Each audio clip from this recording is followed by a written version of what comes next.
Hello, everyone. Welcome to the Hypergamous journey. My name is Denise.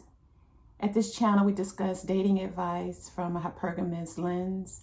I'm 63, never married. So basically, I'm journeying, chronicling, documenting my dating journey to marriage.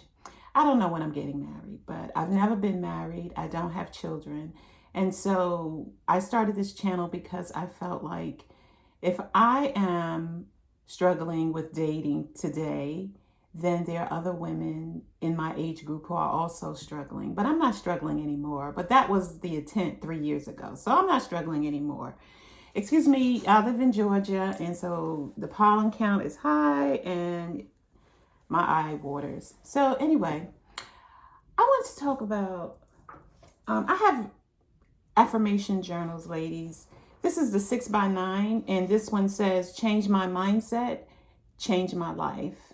Hypergamy is a journey, not a destination. And yeah, I've been writing in my book. So these are online pages. So you can just freeform write. With this size, I use it as like a planner. So I just write out dates and the things I want to accomplish for the day. So these are available on Amazon. So I wrote in this journal a couple of things that I've been experiencing, and I thought you might be experiencing too. I just have to say this one thing.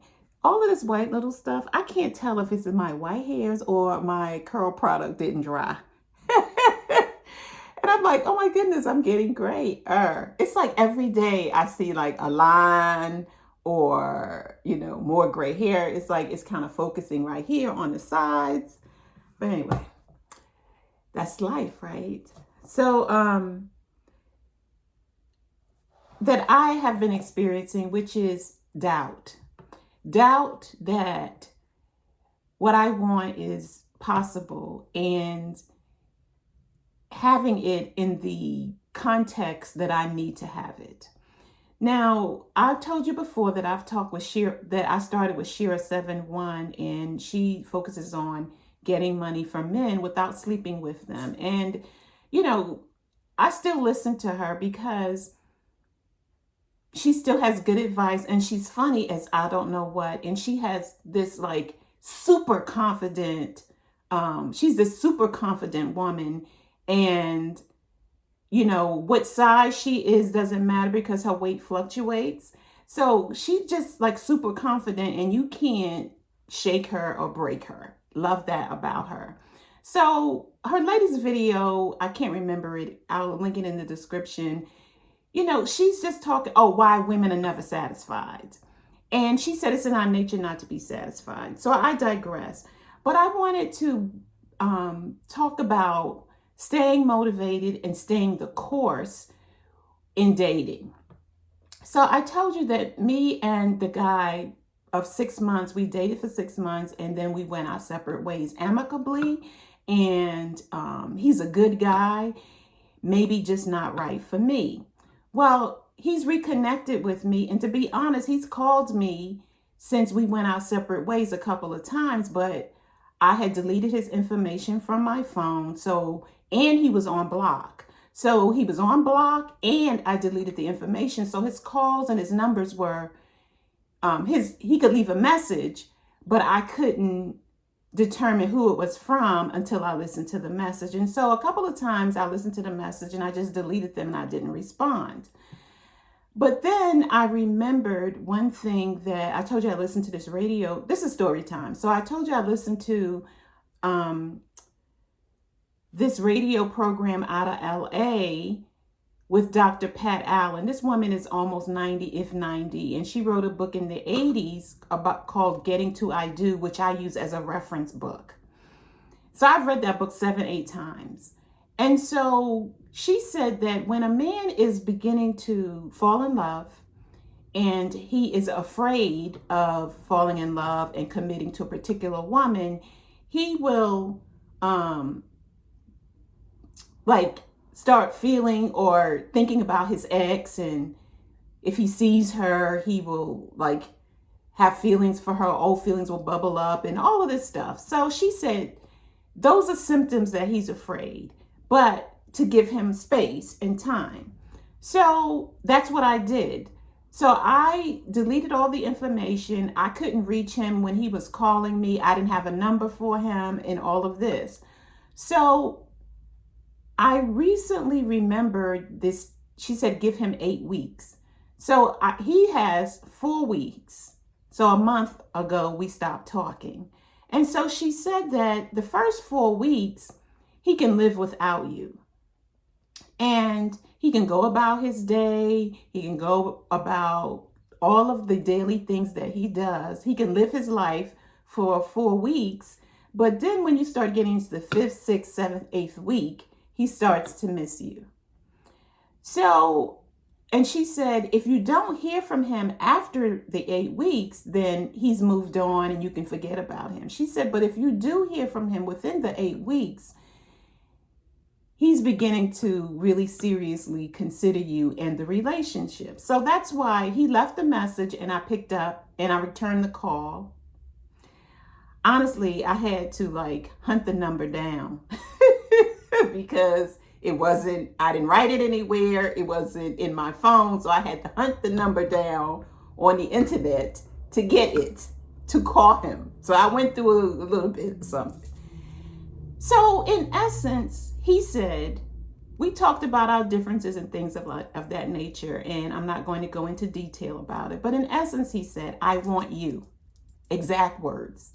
I want you. So in my mind, I'm thinking, well, talk is cheap. And he even said it himself. He said, I'm willing to do whatever it takes. So I said what I needed and he did it. And so we're just moving slowly. And I'm really thinking about the relationship and how I want it to be. Of course, we have to come together and talk about more specifics as we move forward, but it's almost as if it's kind of starting over and then it's not starting over. But what I want to talk about in particular is staying motivated and inspired when it looks like what you want is nowhere on the horizon. And I've done a couple of videos on this and I will try to find them and put them in the description box. But it's like staying motivated and staying on your hypergamous journey when it looks like it's not going to show up for you. It's not going to happen for you, and how we get discouraged and how we fall off the wagon with our looks, our beauty routines. And I'm here to say, please stay motivated. And only you know what motivates you. But what motivates me is having a daily spiritual practice. I haven't talked about that in a long time.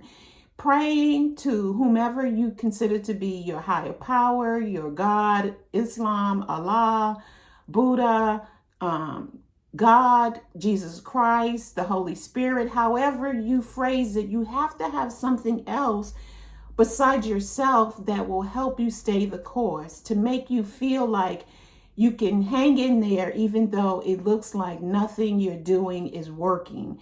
When it looks like nothing that you're doing is working and it looks like what you want isn't going to be possible for you, that it happens for everyone else out there, but it's not going to happen for you. And, as a woman, as women, we may cry, we may beat our pillow, we may scream. If you have the luxury of living alone, you can, scream into the pillow, you can cry and just sob till all the mucus is coming out the eyes and the nose and wherever else. And then you feel better. The toxins have been released, the negative feelings and thoughts have been released, and you can say, okay, I get to start over. And one of the things that makes me happy, and if you're a woman, I'm assuming the same for you, is new clothes. Trying new makeup techniques. And if you like wearing wigs or weaves, having a different hairstyle. a temporary hairstyle or a permanent hairstyle, just going and getting a different look and trying new makeup techniques.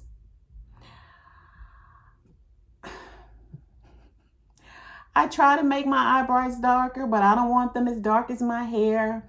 I have a little dark circles here. I've always had dark circles under my eyes. It's a family trait. People, when I go to my father's hometown in North Carolina, they can tell I'm part of his family. They say his name or the last name of the family. They said, you're related to the, because I can tell you look just like them.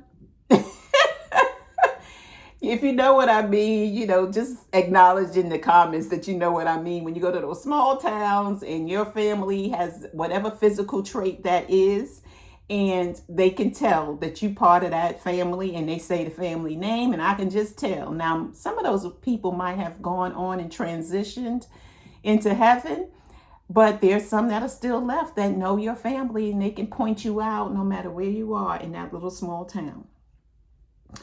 So I think that's all I really want to say. And when it comes to affirmations, the thing about affirmations too is that you have to constantly say them. You can't say it one time and then the negative thought goes away, because a negative thought is ingrained, and then the affirmation of the positive thought is not ingrained. So you have to constantly say it and say it and say it and say it and say it and say it and say it until one day it'll take, and then it'll become part of your automatic programming. So we have to deprogram ourselves. And one of the things I do too is I journal.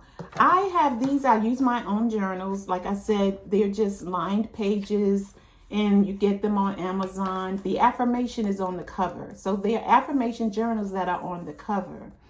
And if you change your mindset, as this one says, you'll change your life. And I'm here to say that my life has changed. I am so much happier since I found hypergamy. I tell you the truth. I am so much happier since I found hypergamy, because my dating choices are better. I just weed out and don't even consider the men that are not at my financial level or above. And that's very minimal. I have a house and a car. I'm retired now. Amen. And so that's all I want to say, is that this journey is not for the weak, and it's not for the faint of heart. There are going to be ups and downs, and soon you'll find that there'll be more ups than downs. Stay the course. Find out what makes you happy and what motivates you to stay the course. Do the more of those things, and eventually you will have the relationship that you're looking for. For me, it's marriage. For you, it might be mating. Mating is the same thing as marriage, but it's just not legal. There's no legal document going to the courthouse and all of that. But in mating, it's the same thing without the legal documentation. Thank you for watching, and I will see you on my live April 21st, 2024 at 3 p.m. I changed the time to 3 p.m. instead of 6 because I might want to go roller skating after I do the live. Okay, talk to you or see you in the next video. Bye.